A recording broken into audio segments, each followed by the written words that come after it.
Hello, and welcome into another episode of Popcorn for Breakfast with your co-host, Kirk. Hello. Ooh, very dramatic turnaround. You were like the dramatic hamster, you know, that dun, dun, dun, you know what I'm talking about? I do. That's back in the classic YouTube days. Oh, man. Those are the days. You know, They were. You know, people love YouTube now. Let's just start with an aside here. People love YouTube now, but back in the day when YouTube was just like the obscurest of the obscure videos, and there was no clout, there were no internet entrepreneurs and content creators, annoying people like us on there. There were just nonsense videos. That was the golden age. You know, Charlie the Unicorn and Charlie Bit Me. Oh man, Marcel the Shell, Rusty Spoons. Yeah, man. The Drinking whole out of gauntlet. cups. There were so many great things, but that's what that reminded me of. Your little turn there. But how's it going, Kirk? How you doing tonight? It's going well. It's going quite well. I'm hitting my computer left and right here, my desk, and I'm having trouble getting comfortable. That's good. Just whip it into shape. But are you trying to tell me I'm unprofessional? Is that what you're trying to say there? No, it's good. Glad you're here with us, Kirk. We've got a lot to discuss, as always. It's surprising, actually, in a way, because we were just at this on Thursday night. And if you caught the stream last week, I apologize sincerely for your loss and for you having to endure that. But we're back. We're back on the stream. Last episode, we didn't get to stream. We just did it. We were kicking it old school. But here we are. We're back. And we've got plenty to discuss. We've got updates for you on the Scarlett Johansson Disney saga, which, woo-hoo-hoo, let me tell you guys, I kind of thought that was no big deal when it first happened. Like, not no big deal. Like, I thought it was interesting for sure. But I figured it'd be swept under the rug. No. Not at all. Not at all. So we'll have updates on that. We'll have scary updates on what's happening with COVID and what could be happening to the film industry. So we'll be talking about that. That's what's keeping me up at night currently. I'll just say that as a little soft tease. Yes. We're going to be reviewing this week. If you're listening in podcast form, you'll have to wait till Friday to get it. But this week we'll be reviewing Jungle Cruise, starring Emily Blunt, Dwayne Johnson, Jesse Plemons, which that was news to me when he showed up. I saw him in like one small trailer as the villain, like a couple days before the movie came out. And I was like, oh, hello. Welcome to Jungle Cruise. So yes, he's in that film. We'll be talking about those performances. And then in honor of the Jungle Cruise, we're going to do a Schoolyard pick of Disney rides. So for those of you who have been to the happiest place on earth, we will be chatting about the different rides there. And I'm going to add a little wrinkle to that too, which is I want to hear which rides you want to pick for sure. Okay. But I also want to know if you would like to see them adapted into a movie. That's the other layer. Is like, okay. If it was going to be adapted into a movie, would you be for that or against that? That's what I want to hear on that. So, what if it's already a movie? Yeah, let's talk about it. We'll talk about it. Okay. You can give your thoughts on the movie. Like if it's Haunted Excellent. Mansion and it's the Eddie Murphy Haunted Mansion movie. But hold on, I don't want to give my take away saying. in case it is I'm just saying. one of the greatest films of all time. Yeah, exactly. That's what I want to hear. I want to hear your critique of that extremely decorated. It's a technical masterpiece, I think it's safe to say. Criterion Collection kind of stuff. Yes, from the Razzie Collection, I believe. For sure. Well, so we'll talk about that. I'm sure Haunted Mansion will make an appearance, if not on your list, then mine. So there's a little tease for you there as well. But yeah, even though we did just record on Thursday, there's a ton of news right now. And if you're thinking summer movies are over, we're turning the page, we're going to fall, we're going to art house, we're going to indie, we're doing that, I got news for you. Not yet. Not just yet. We've got Jungle Cruise this week, which of course is a huge summer movie. Made right around, I think the ending number was somewhere like 61 million this weekend, and that's just box office, and then Disney Plus had its numbers. Wow. Kirk and I both watched it on Disney Plus, so we were not included in the box office numbers. So we've got that film. This Thursday, 2 days from now, Kirk and I are going to see The Suicide Squad, so that we'll be reviewing that. Then we got more movies. Free Guy is coming out with Ryan Reynolds. lots of big summer movies still to come. So we're in the thick of it, and we're gonna keep it rolling. But yeah. So with that, Kirk, do you think we should pop it up? I think that's the only thing to do next. Let's pop it Yes. up. Let's do it. And this is going to be fun because I like when we have a diverse set of stories, like lots of different things to discuss that are like all across the board. That's what I like. I don't like when it's just like, here's what's going on in Marvel, because there's always stuff with Marvel, and that's great. But I like it better when there's like stuff all over the board. So we got plenty to cover, but let's get into it. First of all, we promised it at the outset. We're going to dive right into it. The ScarJo Disney saga. So to catch you up, if you didn't catch last week's episode, or if you haven't been on social media in the last week, Scarlett Johansson is suing Disney for not getting her fair share, basically breach of contract. Her saying that in her contract there was a stipulation about her getting a cut of box office earnings based, or some sort of incentive based on how much money the film makes in the box office, and that Disney's decision to put the film on Disney Plus with Premier Access jeopardized her ability to make more money, and was done so without her consent, and thus violated their contract, and Disney's in breach of contract. So she dropped that lawsuit last week, Monday, Tuesday-ish, and Disney immediately clapped back with a huge statement that was alleging some pretty serious things, saying that actually they took a jab at Scarlett Johansson's character, saying that they were shocked by the callousness and the inconsideration. I'm paraphrasing. The fact This that is they actually didn't just consider your thoughts. Yeah, these are my thoughts. The fact that they were inconsiderate towards the pandemic, and all the people who had lost their lives to that. Well, this thing has snowballed in a major way. We've got other actors that are thinking about suing or are suing. Gerard Butler has already sued.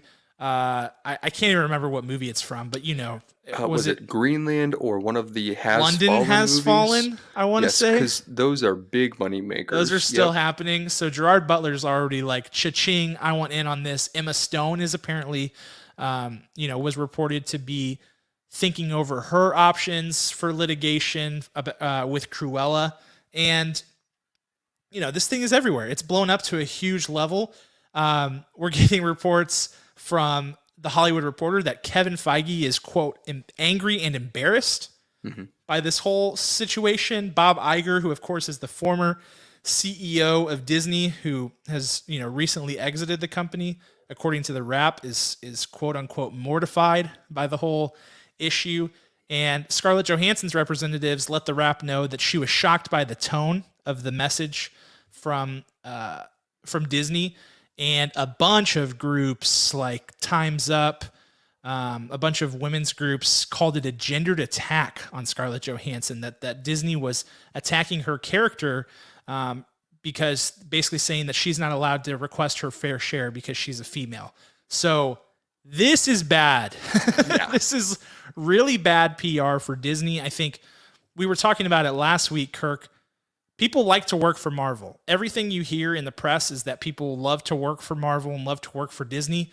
This throws a huge wrench in that. And this is big. Disney, Marvel, Star Wars, whatever, the whole industry wide. Kirk, what's your reaction to this, and what do you think how do you think this all gets sorted? To quote the fantastic Mr. Fox, this is a cluster cuss, That's throughout. Right. It is, for sure. Throughout. I mean, you have so many things working against both parties, honestly. There is kind of COVID, not forgiveness, but kind of a leeway, kind of an understanding that, the Delta variant is taking out more people now, even vaccinated people. But you also see Shang-Chi coming out with in theaters only. So how can you market that in theaters only after all of this with what's been done to the female heroes who clearly are bringing in big dollars for Disney still, just not at the box office level? I think it's an easy solution that the Disney litigation doesn't want to take care of, because it costs more money to invest time to resolve it. And my best guess, I'm not a lawyer, but it would be in their best interest to just revisit those contracts, revisit the formula of royalties in this time of box office versus premiere access, because and any kind of video on demand that it shoots out to, because it's a very weird gray area. So we should be a little bit better about it if you tie royalties to the actor's salary. Yeah, I'd have to imagine that the Disney legal team is feverishly looking over the contracts that they've signed on any upcoming releases, because to your point, with the Delta variant rising to prominence and causing some issues, and we'll talk a little bit more about those issues in a second, it could continue to be a sticky situation for in-theater releases, and they might have to get creative if they want to salvage any revenue for their upcoming films. So it's going to be interesting to watch. I think my big takeaway from this is Bob Chapek, new CEO of Disney. What you doing, man? What you doing? This is not a good look. And you know that statement, knowing that it was going to be heavily publicized, that statement for sure slid across his desk before getting the sign off. He had to stamp that thing. And, you know, we talked about it last week. We thought it was a strongly worded statement. At the time, you know, whenever the lawsuit happens, nobody is really on either side. You know, like as the public, we don't really know. I mean, sure, lots of people are anti-corporation, but based on the terms of the lawsuit, I was like, I could see both sides of this. Yep. For sure. Yep. I could see it. But then Disney makes a statement that's that strongly worded and goes as far as to call it a callous. I forget exactly what they said, but they called it a. Hold on, I've got it here. Yes, callous was definitely in that vocabulary inside the statement. Maybe I don't have it, but basically they called it like a callous inconsideration attack or something like that of the COVID-19 pandemic, which then is basically calling Scarlett Johansson heartless for the whole thing, which is what we talked about last week. So that is an interesting line to take with one of your big stars, and who is currently one of the biggest stars in all of Hollywood, and on your Marvel Studios properties, which are the most valuable in your portfolio at present. So this is going to be interesting. And it was a bad move on both sides. Scarlett Johansson, you know, you were already a movie star. You've already been, you know, decorated with various awards throughout, you know, film history, SAG-AFTRA status, everything like that. But really, did people really was your machine it was so strong before you were Black Widow? I don't know. She had some notoriety before that, but that really brought any actor in the MCU to the forefront, with the exception of like 3 people that were already giant stars or already Best Picture, Best Actor winners, right? Scarlett Johansson did not fall in that bucket. And then on the other side, Disney. Stop it. I know. Somehow Disney has come out looking worse in this. You know, they have. Which if they had just like been somewhat quiet about it, I think ScarJo would end up looking worse, because it's like, you know, headline, millionaire asks for more money. You know what I mean? Like, right. Nobody's going to be sad about that. Now, granted, she's asking for it from a corporation, but if they had just played it cool and been like, hey, you know, got it, logged it, we'll file this away. Don't make a public statement. Just, you know, we're reviewing the claims made by Miss Johansson, and we want to make sure that we settle whatever, right? It didn't need to be what they did. That would have been the move, I think. Yeah, they were very offended, and you're absolutely right. They should have been cool, calm, and collected, and they just like went for her throat, and I'm like, whoa. Yeah, I think this is going to be something that sends shockwaves through the industry. I mean, I don't think anything crazy is going to happen from it. I don't think Kevin Feige is going to resign or anything like that. I mean, I'm certainly not expecting that kind of shockwave, but it'll be interesting to see what happens. You know, if more actors follow suit with these COVID release films that did the halvesies, that's going to be interesting. That's going to be very interesting, and will say something about the future of film going forward, I think, too. Yes. All right, moving right along. Let's talk about COVID-19 in the film industry and what could be coming. The first tea leaf that we're reading is that Clifford the Big Red Dog has been delayed indefinitely.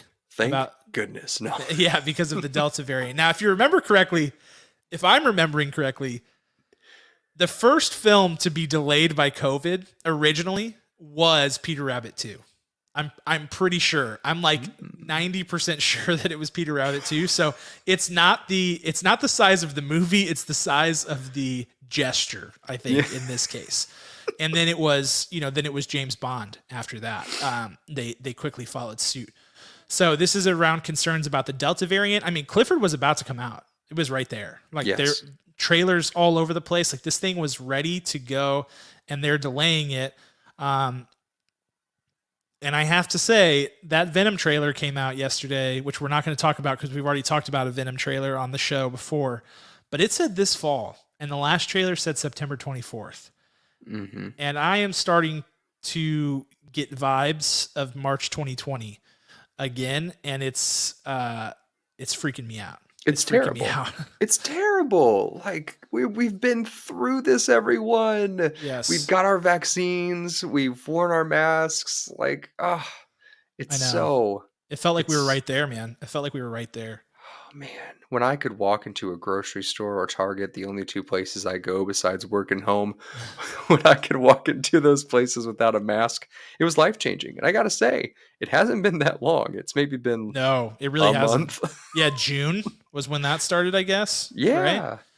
Yeah, I know. You and I both got vaccinated months ago. Like February. Yeah, it was a while ago.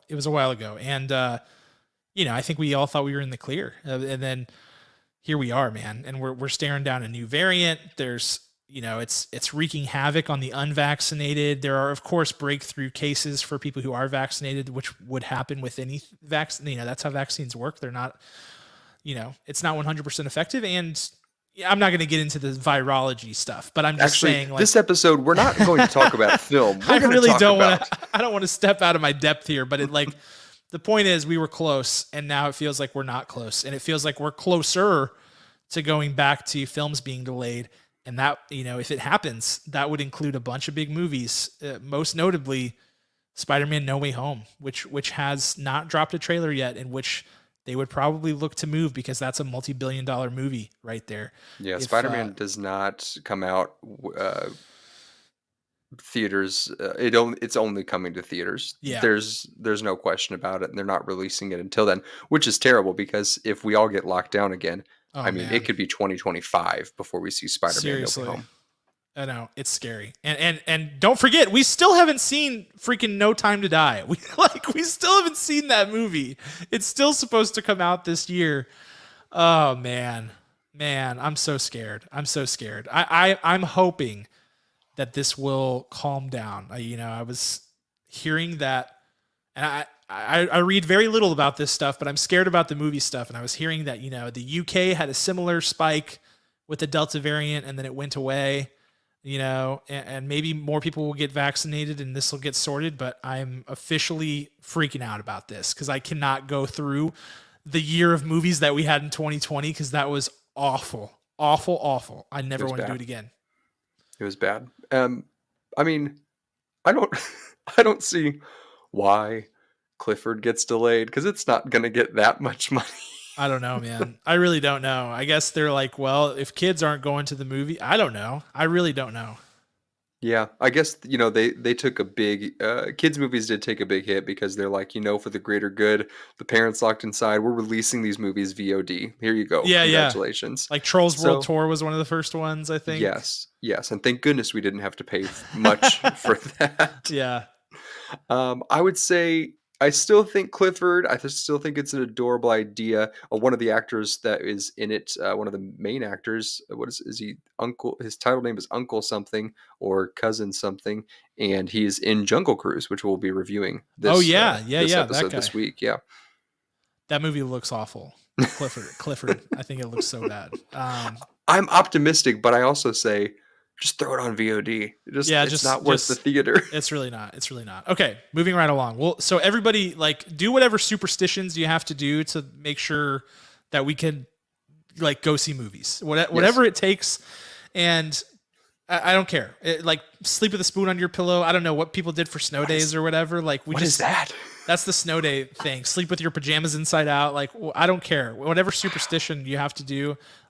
I want to see Spider-Man in December. Please don't get it delayed. Okay, next up. the Lord of the Rings series, which we've been getting all these little cryptic little nuggets here and there, they're dropping maps, they're dropping pictures, they're dropping whatever. We finally have a release date, Kirk. We finally have a release date. Oh man, I'm so happy. It is September 2nd, 2022, which is a smidge later than I was anticipating, since we also heard this week that it has wrapped filming. So this thing, they released one picture and they released the release date, and the picture is epic. Keep in mind, for anybody who has seen the original Lord of the Rings movies or is way into it, you probably already know this, but this takes place thousands of years before The Hobbit and the Lord of the Rings. This is a different era altogether of the Lord of the Rings. So it's hard to know like what that picture is, but the picture that we got was basically like a person on a hillside with like this big, beautiful landscape and this like castle / fortress, something in the distance.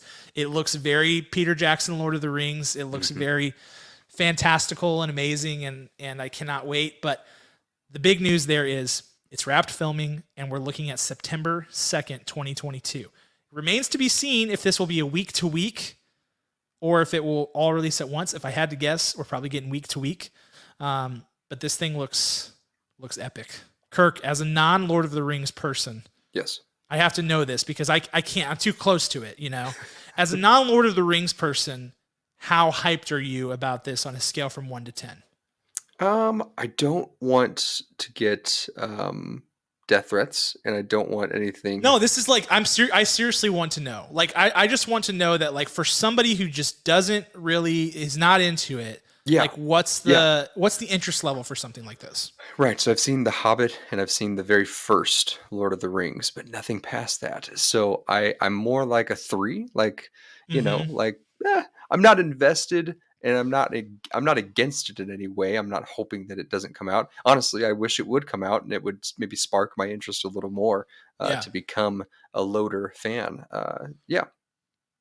Well, we got to get you to see those movies. I mean, that's for sure. I think it's one of my uncrossed. Oh, is it on your list here? I think the Two Towers is somewhere on my unscratched off items. Yeah, that's the here. big debate, among the fandom is which one is better, The Return of the King or The Two Towers. Of course, The Return of the King won Best Picture. Mm-hmm. That's where my allegiance lies. In general, I think it's beautiful. Chef's kiss. Love it. Mm-hmm. But yeah, you'll have to check it out. I could not be more stoked. September 2nd, 2022. Put in your PTO requests now. We're there, guys. We're almost there. We're 13 1 year months away. of CGI and we're there. That's right. That's right. All right. We got a couple of quick hitters. Actually, we have a ton of quick hitters, actually. First up, interesting. Tom Hanks has been cast in the next Wes Anderson film, according to The Hollywood Reporter. And Tom Hanks is new to the Wes Anderson verse, I believe. And this isn't uncommon. Typically, Wes Anderson will bring in a couple of new people for his films, a couple of one-offs. He's had George Clooney before. He's had Meryl Streep before. He's obviously done Timothy Chalamet, Saoirse Ronan, a couple people here and there. So the next big name to join Wes Anderson's, filmography is Tom Hanks. Yes. Kirk, you stoked about this? I know you're a big Tom Hanks guy. I love Tom Hanks. I think that when I think about like what performance is like closest to Wes Anderson's style, I would think Lady Killers, which is a very not as big of a Tom Hanks movie, and The Terminal, because they're so obscure. Like those characters are so specific, and Wes Anderson is very specific in his storytelling. So I think that's what tells me this is going to be a good fit. Obviously, Tom Hanks would be good in any way, shape, or form. But I don't know. You can't throw any single actor towards a Wes Anderson film. They have to be moldable, and Tom Hanks is just absolutely the right choice to come into this game. Yeah, I want him to channel that like Polar Express energy that he had for his vocal performance in Polar Express, which I thought was really good. His performance, not necessarily the movie. It's fine, but I'm excited. I'm very as a huge Wes Anderson stan, I am like very hyped up for this. And the movie does not have a title yet. We don't know what's going on. We just know that Adrian Brody, Tilda Swinton, Bill Murray, and Tom Hanks are in it, and that it's being filmed in Spain as we speak right now. So we'll be Wild. keeping a close eye on that one. Wild. Next up, Taika Waititi, the mastermind behind Thor: Love and Thunder and What We Do in the Shadows, which is absolutely hilarious if you haven't checked out that movie or show. He's currently writing a live action Flash Gordon movie, according to Collider. And the Tom Hanks news is from the Hollywood Reporter, by the way. But we're getting a live action Flash Gordon movie courtesy of Taika. Flash Gordon was a bit before my time, but I understand the pop cultural significance of Flash Gordon. And I think that Taika is the perfect person to bring this to life. Kirk, what do you think? Yeah, I think so. Two things about Taika this week is that he also said Thor, Thor 4 is the craziest thing he's ever done. He's never filmed anything the way he's filmed this, and it could end his career. So with that caveat, we'll see if we get to ever see the live action Flash Gordon. I think we will. I think we all have confidence in him. Flash Gordon, I've seen snippets of it. I've never watched it from start to finish, but it's randomly been on like a movie channel, and I started watching it, and it is bonkers. Absolutely. Yeah. Oh yeah. Bonkers. And I think you and I should sit down and watch it start to finish to see get our real thoughts on it. Well, I definitely know that I want, above all else, I want the original theme song back. The Flash, that's Yes. that's iconic, and I just feel like Thor. Or I said Thor: Love and Thunder earlier. I meant Thor Ragnarok, but Ragnarok had a very '80s vibe to it, and Love and Thunder, by all accounts, we saw Chris Hemsworth on set with the leather jacket with the sleeves cut off, like. It looks very 80s hairband type stuff. Flash Gordon is definitely like early 80s, fits that mold. So I think this is perfect. I don't know if he's directing this project, but him being the writer, I can see it having the right essence and the right tone for the modern age. Absolutely. Because it has to have the right tone, because some of that stuff that you bring back that's like super 80s or super 70s, like very time bound, you have to acknowledge its preposterousness. Like if you look at just the cover of Flash Gordon, I can picture it in my head because I've seen it. It's insane. It just looks so 80s. So I think Taika is the right guy to make that happen. So I'm excited. See that All in right. 2025. Everything's going to come out in 2025. Yeah. Speaking of bringing back things from the 80s and 90s, Teenage Mutant Ninja Turtles are making a comeback. This time, we've got a feature film, which, I mean, there have been countless TMNT feature films at this point, but this one, according to Deadline, is going to be written by Colin Jost and his brother Casey Jost. Colin Jost is from SNL, is ScarJo's husband, and he's been one of the lead writers on the show. He, of course, does Weekend Update with Michael Che. What's your reaction to this news? You think they have what it takes to write a good Teenage Mutant Ninja Turtles movie? I don't know if anything could ever top the 90s ones because iconic. They're just a time capsule, those three. And to think about anyone else trying to take them on and reinvent it. Colin Jost, I saw you. What was that movie? Tom and Jerry. Okay, but I don't think he's acting in the movie. I don't think he's acting. If he is, I'm out. I'm a hard out if he's acting in it. If he's if he's in the movie, I'm gone. Did Colin Jost have any writing credits on Tom and Jerry? I don't know. If he did, there's no hope for this one whatsoever. Yeah, I don't know. We gotta figure that out, because that was an abomination of the highest order. It's just terrible. Did we review that movie? His acting performance was so awful. Yes, we did review that movie. I'm surprised you don't remember it. I'm still traumatized by it, to be honest. I've blocked it from my mind. If he has a writing credit on that movie, I'm officially out. He did not. So okay, that's good. We're in good shape. He was just getting a paycheck. Yes, I don't know why he wanted to do it, but he did it. And the same reason that Michael Pena did it. Sometimes you just need some cash. True. Like, why was Paul Giamatti in Jungle Cruise? He was in it for like 10 minutes. Cash. And I bet his makeup probably took him like 3 hours. So unnecessary. Dude, one day we're gonna have to have a serious aside about my love for Paul Giamatti and how I think he is so underrated Yes. and so awesome. Even in Jungle Cruise, he was great, and he got like 2 minutes of screen time, and he was this Italian guy. Oh man, it was so great. He was like Jabba the Hutt in Jungle basically, Cruise. basically. Oh man, Paul Giamatti for life for sure. Okay, a couple more quick hitters. According to Henry Winkler, Barry season 3 has begun filming. It's underway. Finally, we know that they were heavily delayed due to COVID. So I mean, I'm not an industry expert, but I would say based on how these things usually go, we're probably talking late 2022 for Barry season 3. That one's interesting because Barry got renewed for season 3 and season 4. That's right. Through HBO, and we're Yep. just waiting. And I just recently became a Barry head. I don't know what their fandom is called, but maybe I can start that. I'm a Barry head. Blueberries or something like that. I don't What know. did you say? Blueberries, something, some sort of berry pun. Barry. I like that a lot. I'm any kind of Barry you need to meet me to be. That show is fantastic. It's so well structured. It is great. Henry Winkler is phenomenal, and of course Bill Hader. Everyone in the cast. I'm super pumped about this one. Thank you for the recommendation, Cam. Yes, you got it. It's I'm excited. Can't wait for it to come back. If you haven't checked it out, it's a great one whenever you're waiting for your show to come back. Go on HBO Max, check out Barry. It's so good. Brendan Fraser. The Brendan Fraser Renaissance is on. It's on in a big way.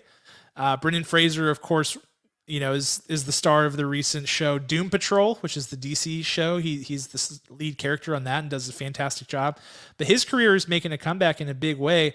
Most recently, according to Deadline, he has been cast in Martin Scorsese's highly anticipated film, Killers of the Flower Moon, which he will star alongside Jesse Plemons, Leonardo DiCaprio. Who else, Kirk?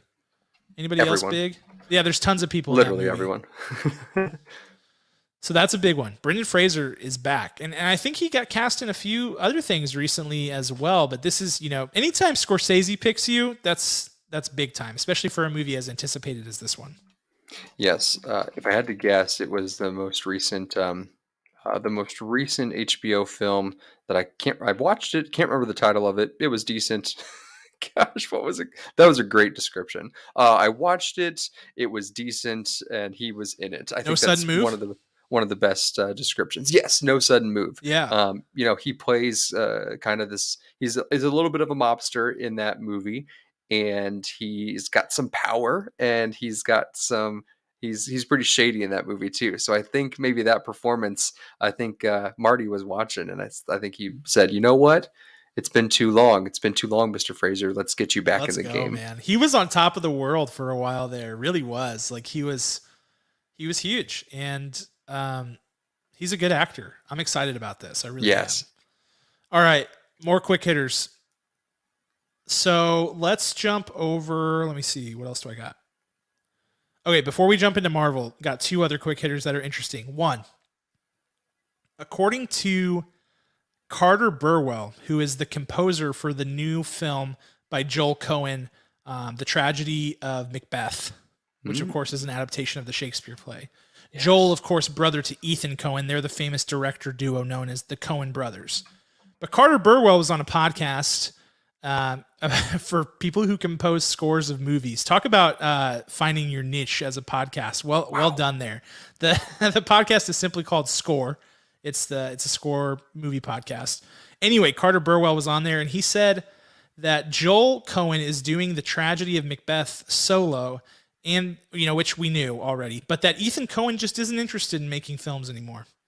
It's not in it. So nonchalantly, the Coen brothers as a duo, as a directing duo, as we know them, may be over and done with.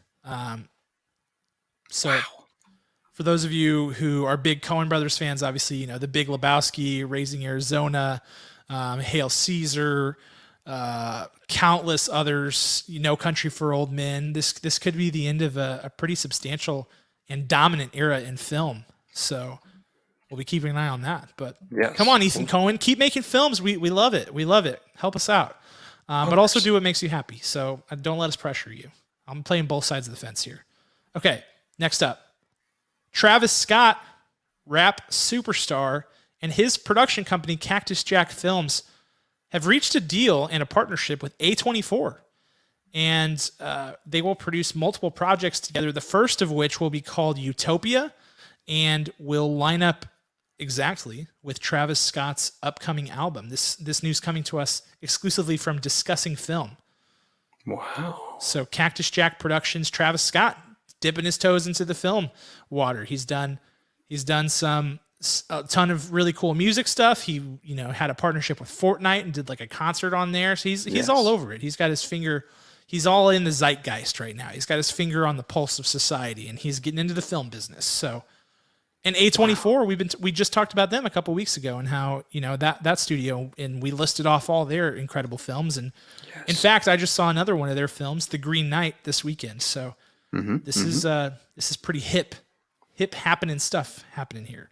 Okay, finally, Marvel. Of course, there's always Marvel. First of all, TV Line is exclusively reporting that it is, quote, very safe to assume, unquote, that Miss Marvel will not premiere until early 2022. Now, we had previously heard that it was going to premiere this year alongside Hawkeye, and that both of those were guaranteed to come out this year. That appears to no longer be the case. Miss Marvel sounds like, and this is not official yet, but it sounds like it's going to get delayed to early 2022. So we got that.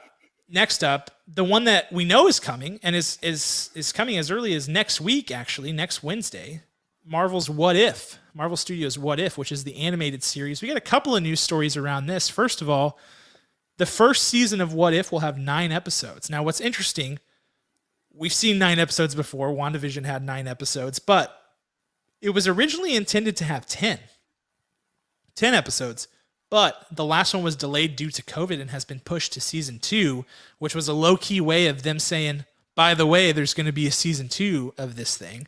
Right. And on that note, Haley Atwell's character, Captain Carter, who is the, Captain America multiverse version where Haley Atwell's Peggy Carter becomes Captain America or Captain Britain or something. We'll figure out in a week.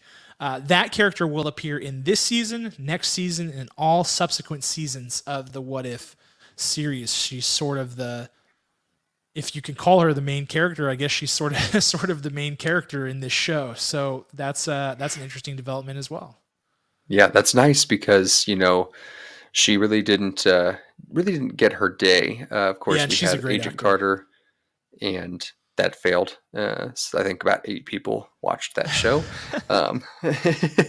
And if What If ties in to our MCU films, if the What If characters are all the multiverse versions that immediately tie in to the world that we see on the big screen, we could see Captain Carter sneaking back into the Loki TVA. That one scene in Blink If You Miss It, episode 1, where we think we see her in the background getting arrested by the TVA. Yeah, absolutely. I mean, so with the multiverse existing, and I'm sure we'll talk about this when we fire up spilled popcorn again, but with the multiverse in existence following the events of Loki, all of this stuff that's happening in What If is on the table, and technically should all be canon, in a way, whether it comes back or not, whatever. But it's no longer, I think before we were making the assumption that these are just like fun little stories, like truly what ifs, but any one of these things has potential to cross over into the main timeline and the story arc. So we'll be watching for that for sure to determine which things we think will make the jump and which things we think won't. But for sure, What If is happening for at least 2 seasons, and should be very interesting. And that's coming to us via Collider. Though Discussing Film was the one who has confirmed that Captain Carter will appear in all future seasons of What If. So very, very interesting. Congratulations, Haley Atwell. Yeah, that's right. All right, that's all I got. Let's jump into Jungle Cruise, shall we? Let's do it.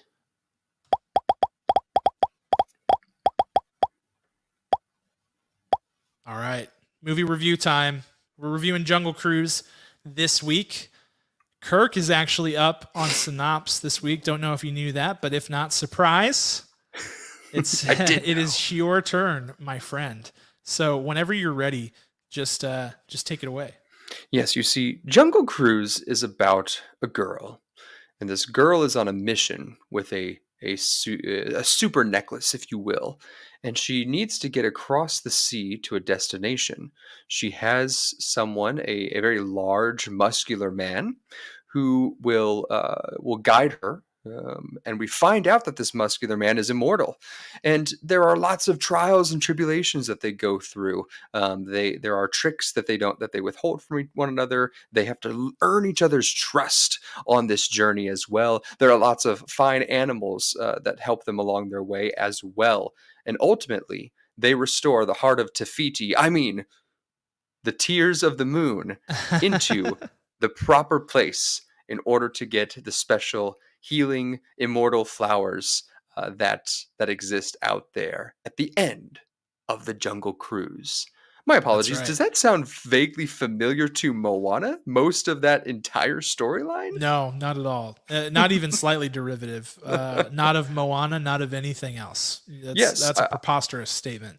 I think that maybe Dwayne Johnson just didn't have enough time to memorize, so they actually this is actually the same dialogue from Moana. So they just said just use the same words. We'll just make it work in post Yeah, production. and maybe I dig that take. I'll buy that take that this is about scheduling concerns for Dwayne Johnson because the director of this film, Jaume Collet Sarah, if I'm Uh-huh. saying that right, I actually there's a really good chance that I'm saying that very wrong, but he is the director of Black Adam, which stars, you guessed it, Dwayne Johnson. So there's definitely something going on here. And I'm all over it. I was right. Jaume Collet Sarah is the director. So I wouldn't be surprised if we see this plot line come right back for Black Adam, and we're doing the Yes. same thing all over again, just to really keep him in the same mind frame, for Carrot. He's a busy guy. I get it. For the record, Right. I get it. He doesn't have time to memorize new lines and new No, characters. yeah, No. I sympathize for sure. But yeah, great synopsis, Kirk. We're talking Jungle Cruise. This, of course, if you didn't know, is an adaptation of a Disney ride. That is the source material. It's based on a ride at Disney World. This certainly isn't the first time that we've seen this. We've seen this with Pirates of the Caribbean. We've seen this with the Haunted Mansion. We've seen this with, I guess there was a Tower of Terror movie, right, with Kirsten Dunst back in the day. Listen, that was a fantastic movie, and I'm still a little But scared for the reboot. So and the ride came before that one, it correct? did. It Yeah, did. yeah, yeah. So we've seen this a few times. I'm probably missing some other ones, but that's where we're at right now. I don't think there's been a Space Mountain movie. Oh, there was a Tomorrowland movie that was more based on. George Clooney. Yeah. Yeah, that was like Tomorrowland isn't a ride at Disney. It's like it's an area Right. within the Magic Kingdom. But I digress. We're talking about Jungle Cruise right now, and Kirk, you are up. I need to know who you are giving your Oscar to for this film. This one's easy. No questions. It's Emily Blunt. She is the hands down the only person in this movie who, and maybe it was pure luck from a writing perspective, but the only person in this movie that had full rounded character, a beginning, middle, and end on her arc, and of course just brought it. I mean, there was no part in here where she was phoning it in. She was bubbly. She was angry. She got just like destroyed by monsters and water and yuck. And I always, when you watch a movie, you have to think of it from the actor's perspective when they're just getting just destroyed from different elements, whether it be wind, water, slime, mud. She got destroyed in this movie, and then she just picked herself up and kept moving. And all of those aspects, on top of her incredible just intellect as an actor, I think it's just very easy to see in this that she is the shining star in this film. She is Moana, and she won my award for this superlative. Yeah. Great call. In fact, I'm giving my Oscar to Emily Blunt as well, to Kirk's exact point, which is that she's the only correct choice. And this is, typically we're very open-minded on this podcast. We encourage dissenting opinions. This is one where I'm putting my foot down because it was so glaringly obvious that she was the best actor in this film. There really is no other opinion that's valid here. It's fact at this point. She did all the things that she does when she's at the top of her game. And Kirk, since you already talked about her performance, and I agree with you, I'm not going to parrot what you said, but what I will say is that I wish we could get more Emily Blunt outside of family movies for a bit. For the most part, this is what she does these days, and I get it. Big price tag. She's obviously worked with Disney a couple of times before. Most recently, Mary Poppins Returns, which I know she did great in that, and she got paid handsomely for it, I'm sure. And she's obviously doing the A Quiet Place thing, but I want to see her. I mean, she could win an Academy Award, Kirk. She really is good. She was fantastic in like The Devil Wears Prada. She's had other roles. She's been in indie films before, and that's really where that's really where she cut her teeth. And I want more of that. I want to see her really like get a chance to shine, because she takes roles like these and characters who are, in my opinion, this character was woefully underdeveloped. She did a great job of carrying the arc to the finish line, but in terms of like baseline, who is this character and what is she about? I mean, just no development, like nothing to build on, and she built it into something and built it into the only character that you really care anything about by the end of the movie. And I think that's 100% due to the fact that she's an incredible performer, an incredible actor, and she deserves all the flowers for this one. I thought she was stellar, truly. Absolutely. All right, let's move over to Scene Stealer and talk about the under the radar performance that caught your eye. This one it might be even easier than the Oscar goes to. My Scene Stealer goes to no one. It goes to no one, Cam. They were all awful. They were all terrible. Even Paul Giamatti, who was just working overtime. I love Paul Giamatti. Even Dwayne Johnson, who we've seen just get better and better and better as time has gone on. No one deserves this award in my opinion. Everyone else was just addressing to Emily Blunt and just made her look better, which they did. And the total thing with what's his name, Edgar Ramirez, who played Aguirre, he's a fantastic actor himself, but he was just like limited by just like dressing more, again the word dressing, but dressing of CGI. I mean, this thing wanted to be Moana, it wanted to be the original Pirates of the Caribbean, Pirates, it wanted for to sure. be so many things. It didn't have its own identity, and that's why this movie was just a jumbled mess, and you were just waiting for the finish line.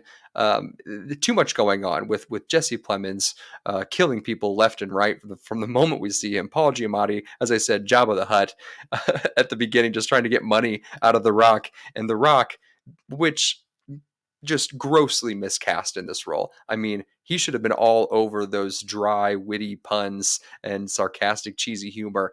And whatever character path he decided to take on, terrible choice. It was too dry. It was too just like uncomfortable. It was just so embarrassing to see him drop those jokes and the delivery that he did.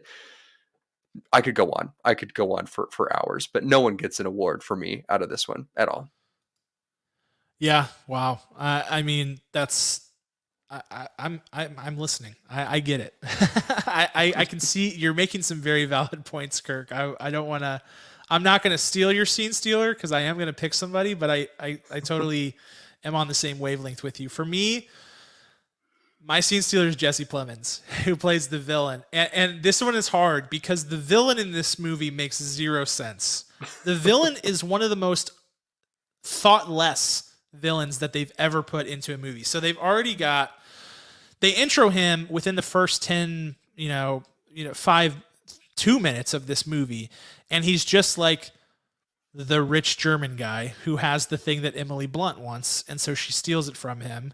And I don't even know if it's his, to be honest. It's all very obscure there, but they both want the same thing. And so that's how this whole conflict starts. But amongst the confusion around this character, who I feel like is totally unnecessary, because we already have the Davy Jones-esque creatures in the jungle hunting the Rock. Outside of the fact that this character makes no sense, Jesse Plemons is actually like kind of hilarious in this role. Like, his German accent is hilarious. He's like doing these really weird maniacal things, like making his people sing songs as he like shoots guns in the air. Like That was wonderful. the most preposterous things, but it was like just crazy enough to make me laugh. And it only really worked because Jesse Plemons is totally down for like getting as weird as possible. That's like his whole thing. And so it helped that this role made absolutely no sense. And he made it even more preposterous, which actually somehow made it better. So that's why I'm going with Jesse Plemons. Could not agree more with you on the Dwayne Johnson thing. I am usually a Dwayne Johnson advocate, I will say. Actually, I've been known to go to bat for him and say, hey, he's actually a better actor than people give him credit for, and he has. I still firmly believe that he has within him the ability to give a good performance, and I've seen glimpses of it throughout his career, but this was not it, man. This was not it. I don't know how that guy passed a screen test. You get in there and you put that goofy hat on him, and I'd be like, yeah, no. Like, no, this isn't going to work, man. Like, all due respect, you're a great guy. I don't want to waste your time, but this is just not going to fly. It's preposterous. It just totally does not work. And then, yeah, his acting choices were really questionable. Just like a very low energy performance, and just sucked the life out of this character completely, Yes. in my opinion. I mean, you have the man who invented the phrase, "Do you smell what the Rock is cooking?" I know. And you have these witticisms that are just out there, like low-hanging fruit to grab and to just destroy. And he let them fall and squash on the ground and splatter. It was actually shocking. It was actually shocking. Like Yes. I would have never expected that this would have been that bad of a performance from him. It was And bad. I'm not saying that to slam Dwayne Johnson. I just really don't think it was a good fit. I really don't think it It's was. not your best. It's not your best, Dwayne. We know you can do better, and you've got 14 upcoming projects to do so, Mister. Yeah. Not most decorated. I would highest paid actor in Hollywood. Yeah, most employed, I would say, for Yes. sure. He's a busy guy. All right, let's move on to Showstopper. Kirk, what was it about this movie that you did like? What was it about this movie that you thought was the best part? So I really loved the first like 15 minutes of this movie. After that, it gets a little dicey.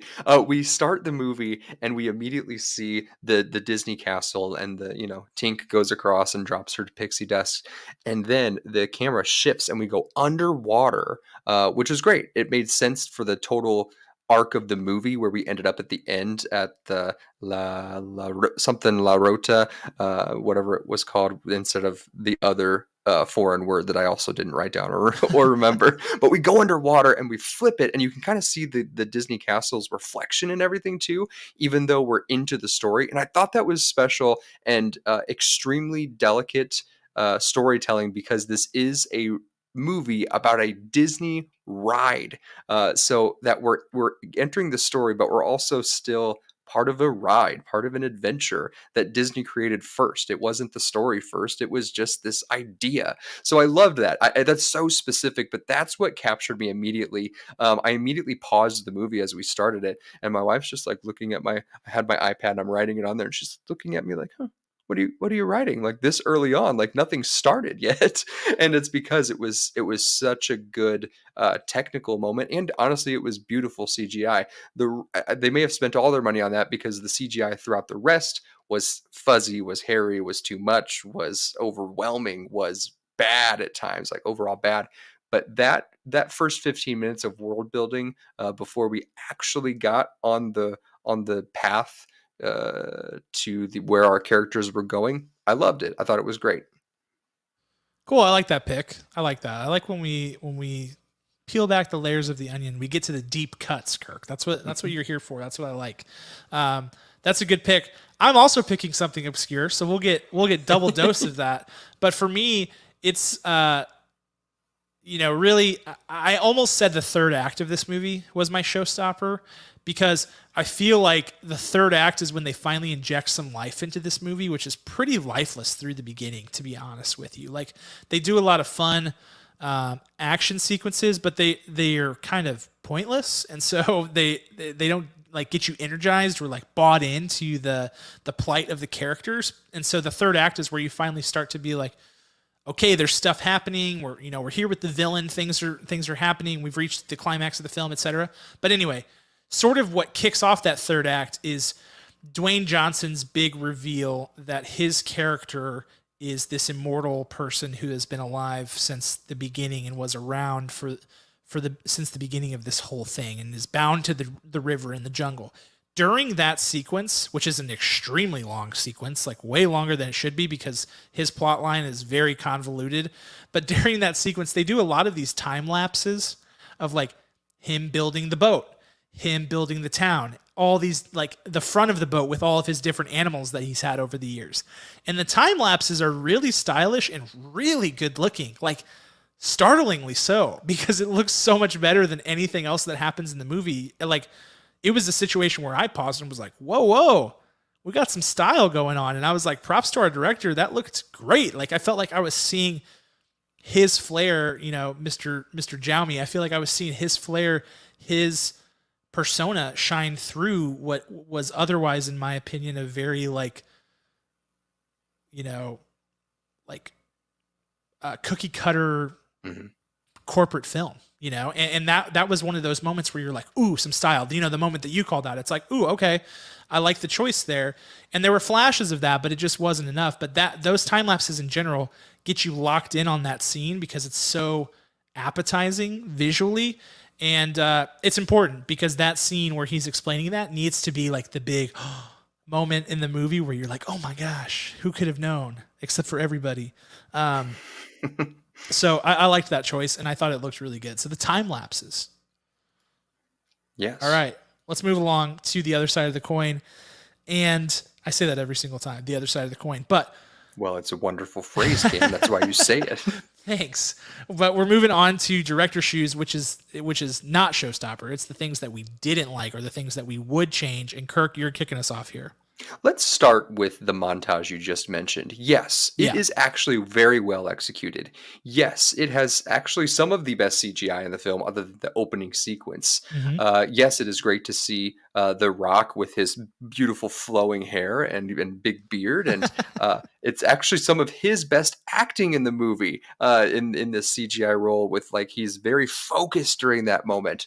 But that comes a little bit too late. This 2 hour movie Hmm. seems like a 3 hour movie, which is a problem. This movie has a big pacing issue. At times, there are just these very long character dev dialogue exchanges.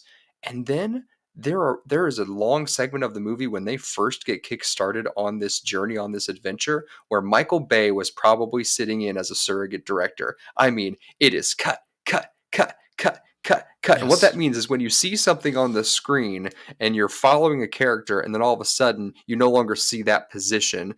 Think of it, if you're not well versed in it, or you're a little confused by that. Think of like a TikTok video. Someone's talking and they do a hard edit, and then they start talking again, and they're facing a different angle. That's the easiest way, if you don't understand that terminology, to put it in the kids' terms on the TikToks. Love it. So, so there's all these hard cuts. Michael Bay, the famous director from Transformers, Armageddon, he's famous for hard, fast cuts. But there's a dance that he does to it. There's a delicacy that he does to it. Not all of his movies are great, but there's a better way to do that. And in this movie, it doesn't make any sense whatsoever. We are just bombarded with completely throwaway information for the characters, for the plot, for just adventure timelines. It's almost as if they said, everyone in the creative cast, the creative team, I want you to pick something that would be neat to have in this movie. And they said they didn't say no to anyone. They just allowed every single bit to happen,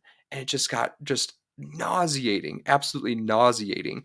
There's they don't trust they also the trope where they don't trust their audience, where Proxima the Jaguar comes in into the bar restaurant out of nowhere, and we see The Rock fight this Jaguar with no other kind of wink to the Jaguar, or kind of a nudge or any kind of statement. He just fights a Jaguar, and then in a couple of scenes later, not even immediately after, I would say a couple of minutes later, we see him petting the Jaguar in his boat. And then there are other just long moments of confusion.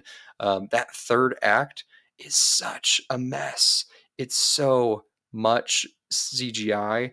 I just like CGI can be there. Like I'm not against CGI, but it's got to be good CGI and it's got to be paired with practical effects to make it look, I don't know, good. Is that so much to ask for?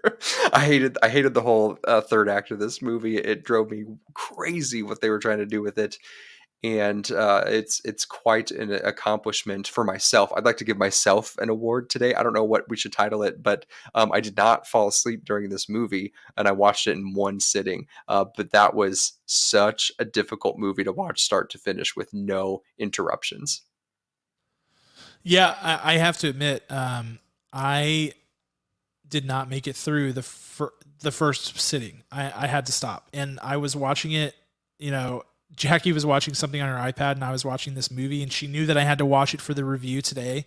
And about an hour in the movie, I shut it off, and she took her AirPods out, and she was like, "What are you doing?" I was like, "I'm bored. I'm bored. I'm bored, Yeah. man. I really am. I can't sit through this." And that's why I agree that the third act did not look great, but the only thing I liked about it is that it had some sort of energy to it, where I Yeah. felt like the rest of the movie was just lifeless. I really did. So I get your critiques. And what is happening with the Disney movies and the editing recently on these live action movies? Black Widow was the same way. That was one of my big problems with Black Widow, was that just some really head scratching, puzzling editing choices. It like makes me wonder what's happening on the back end of production. Like, is this truly the edit, or like is corporate coming in there and being like, no, we got to cut this? I don't know. It's just, it was odd. I completely agree with your sentiment there. For my director shoes, it's quite simply, and we've alluded to it a couple of times, but it's quite simply the CGI, which was just frankly embarrassingly bad at times in this movie. This movie will not age well for that purpose. And in fact, I think what's most frustrating about it is that when there were scenes that used lots of practical effects, which are few and far between, they actually looked pretty darn good, Hmm. and they were among the more creative, stylish, and well edited films. Whenever they had to rely more on practical effects, it felt like CGI was being leaned on way too heavily to cut corners. I don't know if this production was rushed. I don't know anything about the production of this project, but uh, if somebody told me it was rushed, I would not even be slightly surprised, because I thought the CGI was inconsistent. When you had elements that were recurring elements like Proxima, the Jaguar, it looked good. But anything else, man, it was rough at times, really rough, and sometimes just like shockingly bad, to be honest with you. And inexcusably bad, I would say, for a movie with a budget as big as this, and coming from a large studio. I was I was a little bit floored, to be honest, at times. And so that was enough to take me out of the movie, to the point where I was like, yikes, guys. And there were other bad things going on, no doubt. But that is, in this day and age, that's a tough mistake to make, especially if you have, a good crew, lots of money, a big studio behind you. Like, come on. Let's not cut corners. Let's like put some time into it and make it actually look good, if you're going to rely that heavily on CGI, which frankly is always a risky choice anyway, because even good CGI tends to not age well. But I mean, this doesn't look good for now. I can't imagine what this thing is going to look like in 5 years. It's going to look Or next rough. week. Next Yeah, week. I don't seriously. know. I mean, it like I said, doesn't look good now. So who knows what this thing will look like in 5 years? I think it's going to be, I don't know, lots of pointing and laughing going to be happening about the CGI in this movie in a couple of years. No doubt. No doubt about it. I love how you called out there's some noticeable practical effects. You're like, yes, do that. Do that more. Yeah. There's a moment 100%. where I don't know if she gets like kicked into this giant like I am Groot like thing, like all these tree limbs come and like wrap her around, and then it looks like a Disney ride, honestly. And then it like turns in a very Yeah, yeah. specific way. And I think it flips upside down too. Uh-huh. And did we just do like the same movement at the Yeah, same time? it's the Like, same thing. She like turns like this. Yeah, yeah. I know exactly what yeah. you're talking about. Yeah, that part was like, "Yes, thank you." They did not do that. They did not build the set, and that is baffling to me because they have the greatest minds, the greatest Imagineers over at Disney. The Yeah. world is at their fingertips, and they couldn't do that? Like, come on, man. Made me crazy. I know. It's tough. It's tough for sure. All right, well, let's close the book on Jungle Cruise, Kirk. Let's hear your final thoughts and then your score. I went into this knowing that it wouldn't be my favorite. I wasn't passionate about seeing this. It's very confusing that this movie they decided to go for a PG-13 rating. I went into it thinking it was PG. Thank goodness I didn't like have my kids with me like that if I messed up double checking, because when Jesse Plemons just starts slicing people's throats there in the museum, I'm like, oh, let me double check this rating on this movie. I didn't, there was just too much going on, not enough going on with character development for the supporting characters, not enough support for our two main characters for them to have a balanced on-screen romance and chemistry. Not that they even needed a romance. They honestly could have just been going the same way, and they did make them have a romance, which is great, which is fine, which is normal. But honestly, they could have done without it, and it still would Yeah, I have been. actually hated it, to be honest. I So did like. There's no chemistry between them. There's a good. Honestly, they built a great friendship, so that they end up in the end together. I would have rather them be friends, 100%, and it would have been a better.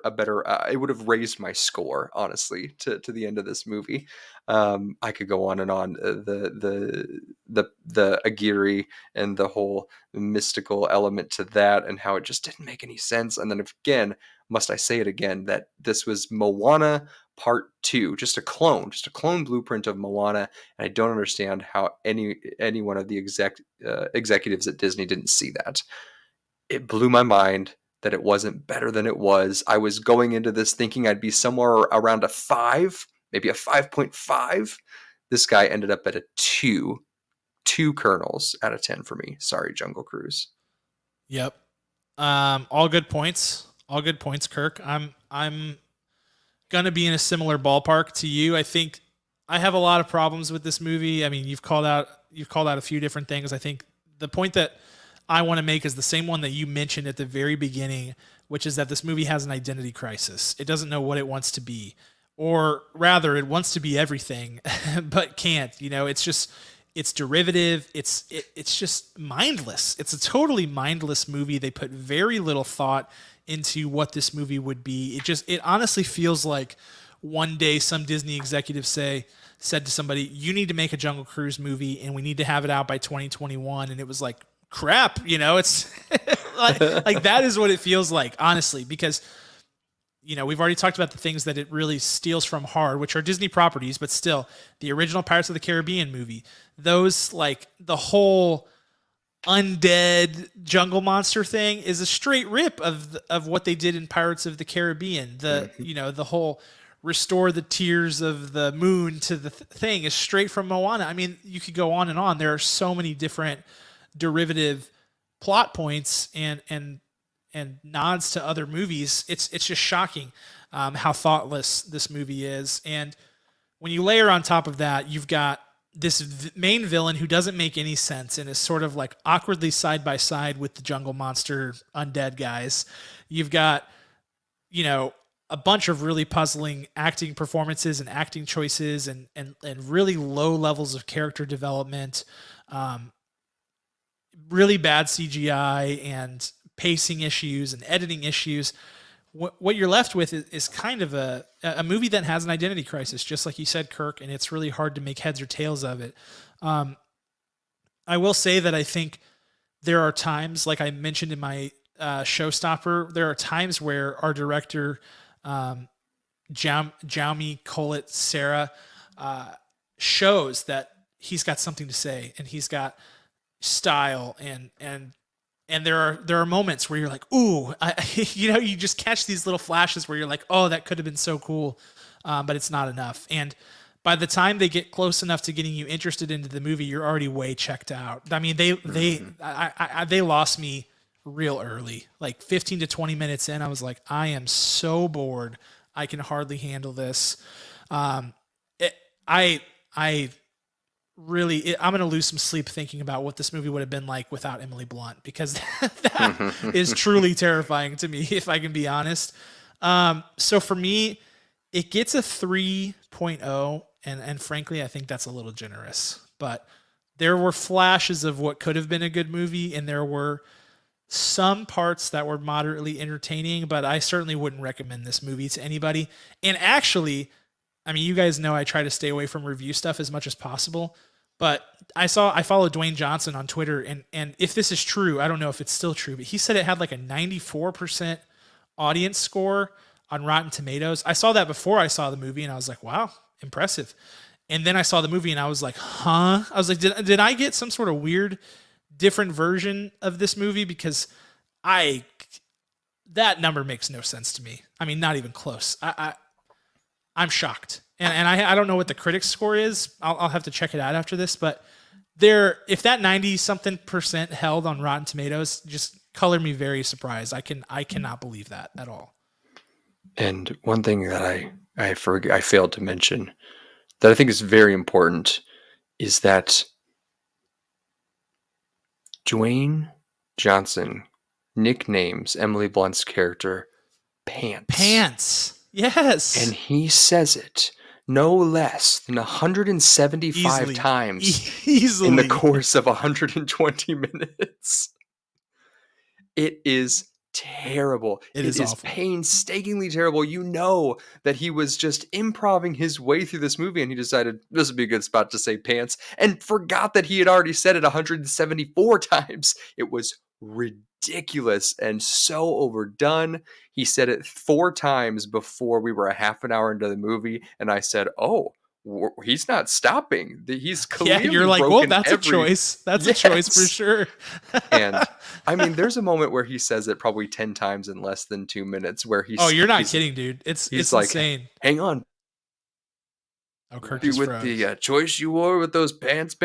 Oh, it looks like you peed your pants. It's so terrible. He does say that. It looks like you wet your pants. He says that. Yes. Oh man, awful. It is so bad. And the whole bit is like it's the early 1900s and Emily Blunt's character is wearing pants. So yeah, maybe you get like 2 jokes out of that tops in the whole movie.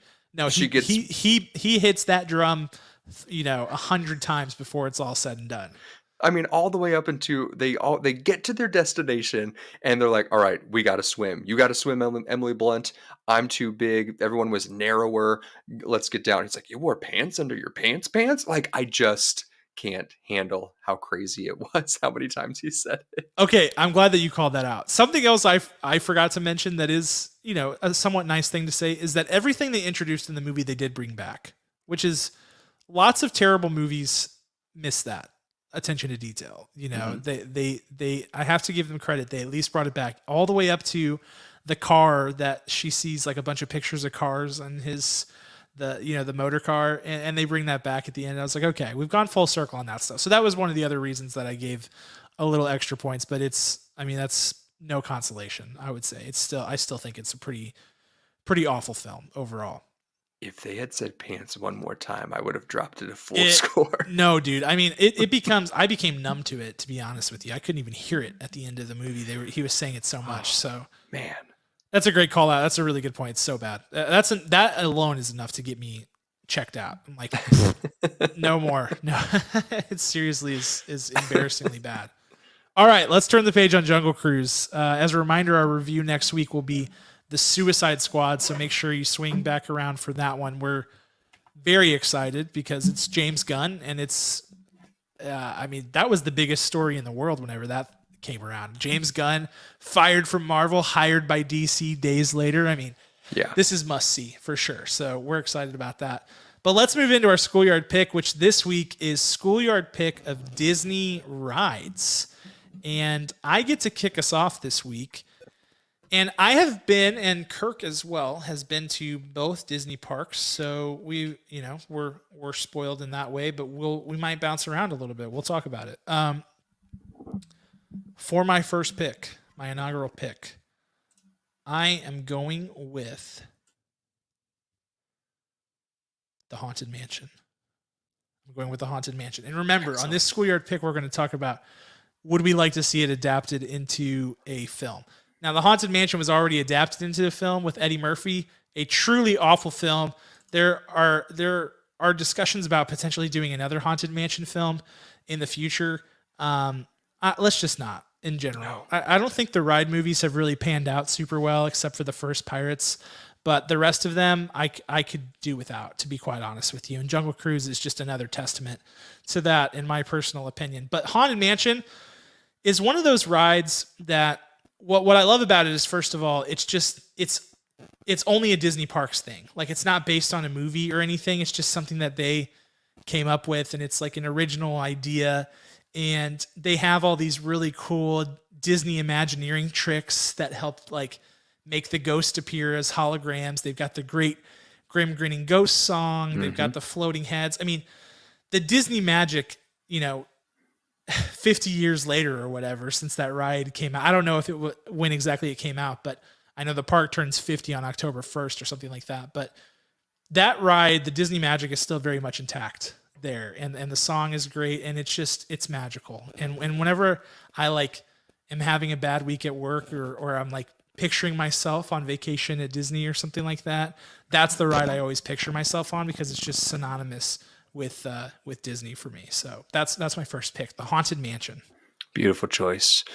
My pick goes to Aerosmith Rock and Roller Coaster. Wow. It does. This ride is something of I always think it's a hidden treasure because no one talks about it enough.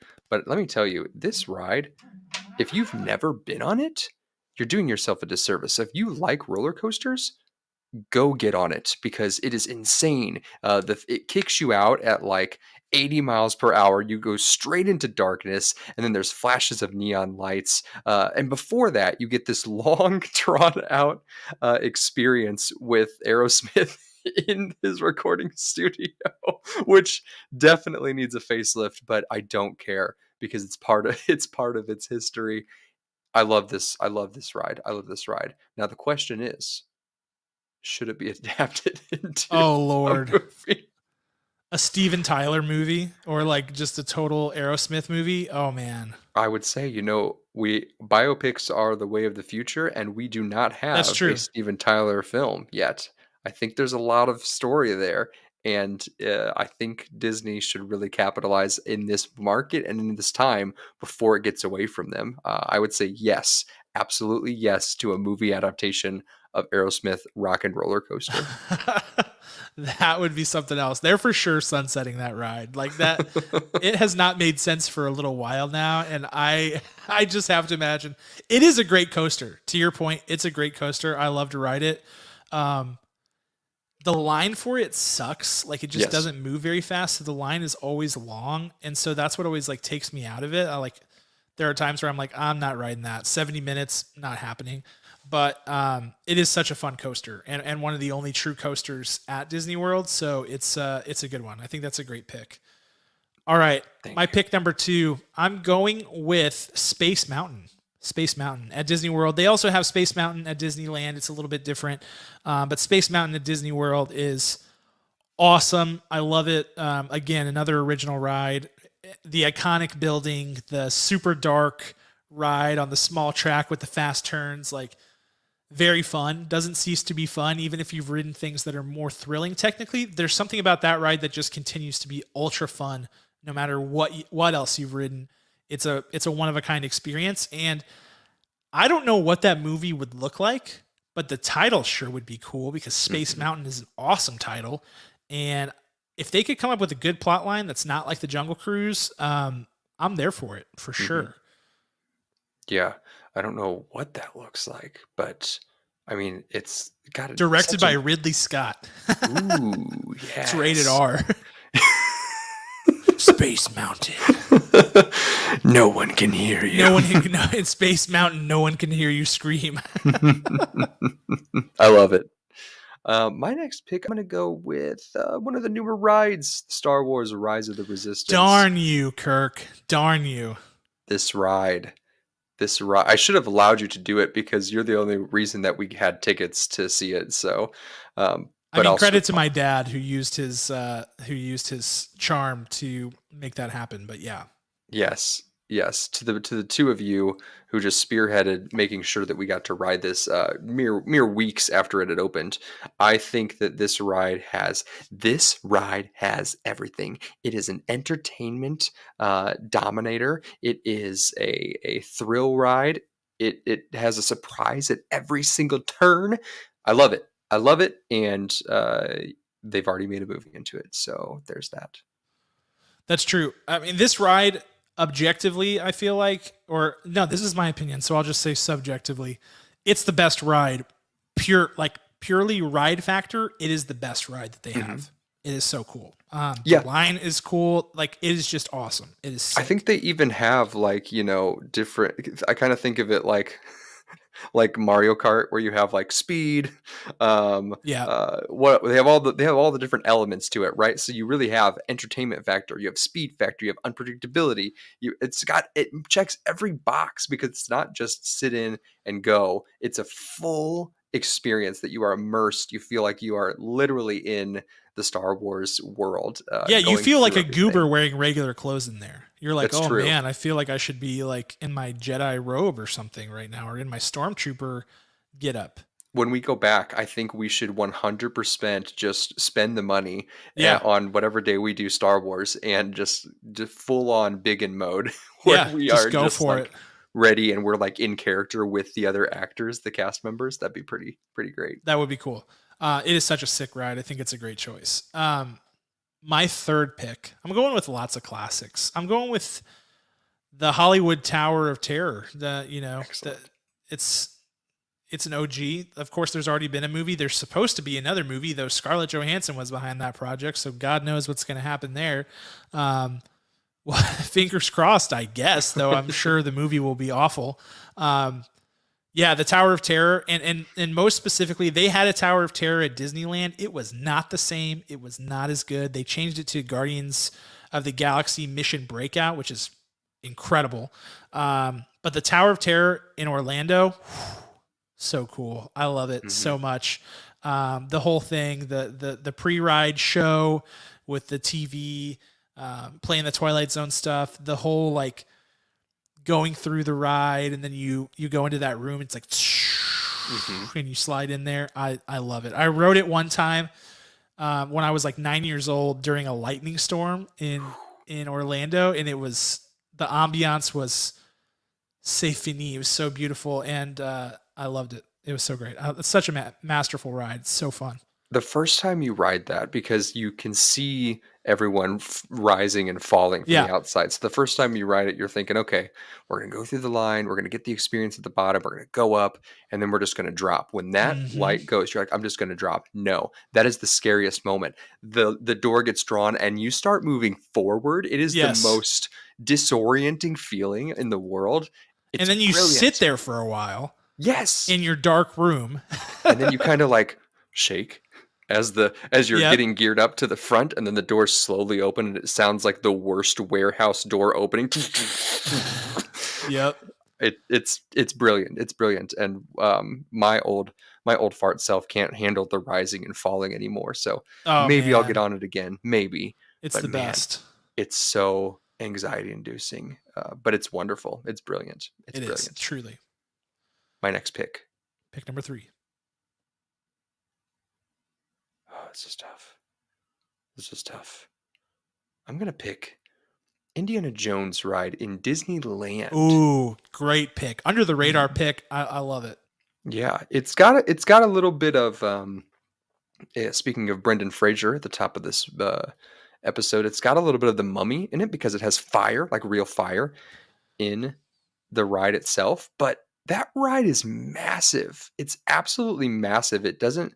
The fact that they invested that much money into that ride is pretty impressive. When you get into the depths of the temple and you see that how there's like 4 other carts going around that are like 400 feet away from you on a different track that you're going to be on in a couple of minutes. It's long. It checks all the boxes, just like Rise of the Resistance. It's very entertaining. It's a good duration, and it just keeps surprising you throughout. So it has to be that. I don't even remember what it's called, but it's Indiana Jones in Disneyland. Is it just called the Indiana Jones? It's something very basic, like the Indiana Jones Adventure or the Indiana Jones.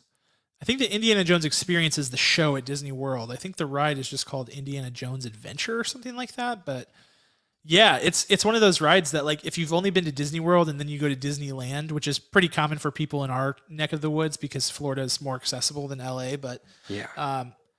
you go there and you go into Disneyland Park and you're like, okay, so this is basically just the Magic Kingdom, right? And then you turn left and head to, um, I don't know, like the not Fantasyland. You turn and go towards like Frontierland ish, Adventureland is what it's called, Yep, and you yep. see that Indiana Jones ride, and you're like, hold up, what's going on here? And then you ride it, and you're like, wow, that was sick. Yes. And the line's usually not very long. That's a great pick, Kirk. And you That's a can fast veteran pass pick. that bad boy, and That's right. man, it's great. It's a good time. Okay, my fourth pick. I am going also to LA, to California Adventure Park for Radiator Springs Racers. This is the Cars ride. Um, this is one of the, whenever the Radiator Springs thing came out, or Cars Land at Disneyland, this was when Disney really upped their game and took things to the next level in terms of immersion, because that place looks exactly like Radiator Springs, and that ride is just like stepping into the movie once you get on it. The line experience is less than magical, but the ride itself is insanely fun, really cool, and just like the Cars movie. And in fact, it actually like it makes those movies better. That whole Hmm. world like existing makes those movies better. So it's a lot of fun. I love that, and I cannot wait to take my oldest on that the next time we go to Disneyland, because he's gonna freak out, like totally Yes. freak out. It's gonna be great. Is this my fourth or my fifth? Fourth, Okay, man. because There's that so was many. just my fourth. Okay, beautiful. I'm gonna have to go with Peter Pan. Ah, good one. Peter Pan's Flight. Love it. Peter Pan. It's I know I wrote it as a kid. I've been to Disneyland, Disney World, thankfully, maybe about 5 times at this point in my life. But I went as like a 4-year-old, 5-year-old kid, didn't really remember it. And then when I went back, I was like, whoa, this is really special. This is really special, specifically when you're flying over London and you're just over the diorama below you, and it's just so great. There's no giant spectacle. The spectacle is so simplistic, and they hit on everything in that style of ride. I would be so excited if they built a few more of those going forward. Those style of rides. I know that the public may not be, banging down the doors for it, but that might be also the charm if we got a few more new rides like that. Like if we had a Moana ride that was like that, where you're going on the adventure, how perfect would that be? Oh man, I think they're really missing something with those little vignettes of how those rides were built. There's about 5 or 6 of them that are like that. I think we need more. Yep. That's a good pick. I like it. I like it a lot. My final pick. Oh, this is tough. This is tough. And listen, the caveat here is the Carousel of Progress, I believe, is technically a show and Yes. not a ride. So that would have been way up there for me, because I'm an old schooler like that. Um, but my final pick is going to be the Winnie the Pooh ride, Yes. because I remember when that thing came out, and it was so cool when you do the bounce with Tigger, and then whenever they do the rain, rain, rain, and your car's like kind of swimming in the water.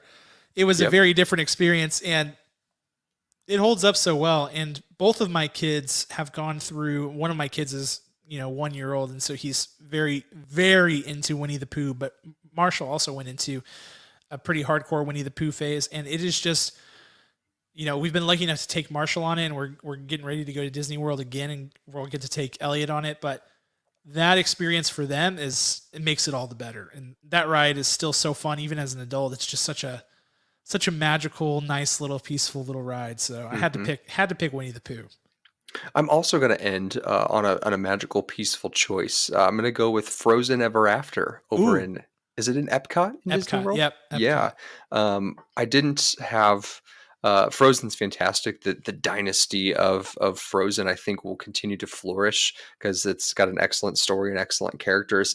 I was worried about the ride, but they made it just what it needed to be: magic, a little cold, a little bit of water, and mostly magic, and it feels magical. And there's a couple of like jump drops that you're like, oh my goodness, and you get a little wet during it too, and it's exciting. So that Frozen Ever After ride, that has a special place in my heart, probably because my tiny girl, I got to go with her. She got to meet Elsa right before, and it's just great. It's wonderful.